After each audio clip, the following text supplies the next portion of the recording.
AI agents look really good in demos. I've built dozens of them, and at first it's always like, wow! But if you've ever used agents to do real work, you've probably experienced the disappointment of watching everything go off the rails.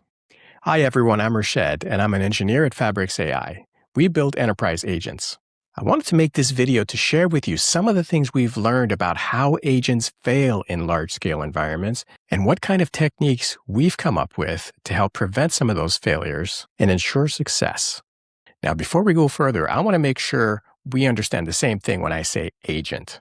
A lot of people hear agent and their mind automatically goes to chatbot or personal assistant or coding agent, Manus, OpenClaw, Claude Code. Something you interact with. Maybe you type something, it goes off and does something like book an appointment or something like that, then responds to you. And yeah, that's one kind of agent. Even our enterprise agents can be interactive. But in the enterprise, agents often don't look like that at all. They run in the background. They're not always prompted by people. They get triggered by an event, a threshold breach, a deployment completing, or some sort of ticket being created, and they go to work. They query systems and reason about what they find, and sometimes produce output for a human to act on, but other times they just take action themselves. The user might be a monitoring system. The output might be a remediation action or a status update somewhere. I wanted to establish that because everything I'm going to talk about in this series is going to make a lot more sense if you keep that picture in mind. So back to that disappointment I mentioned in the beginning.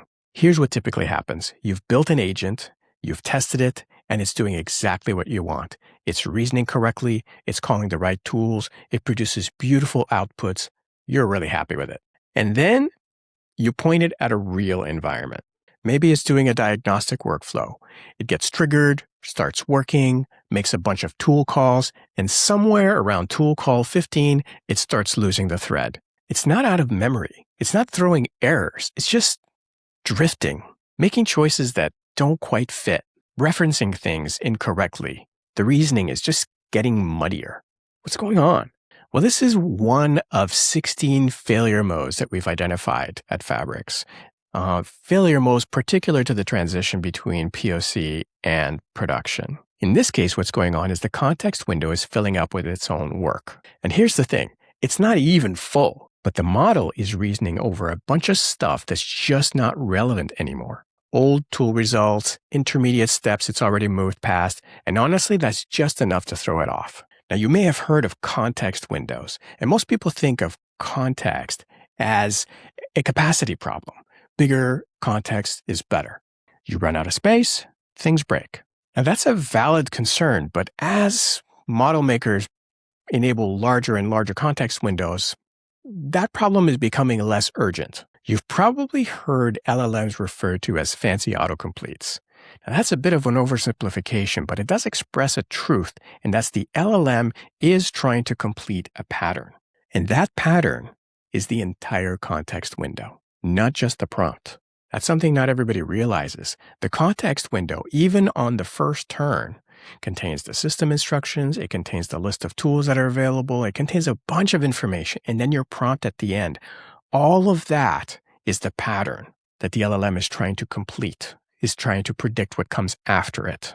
So if you want the LLM's output to be useful, you always have to think about the pattern that is set by the contents of the context window.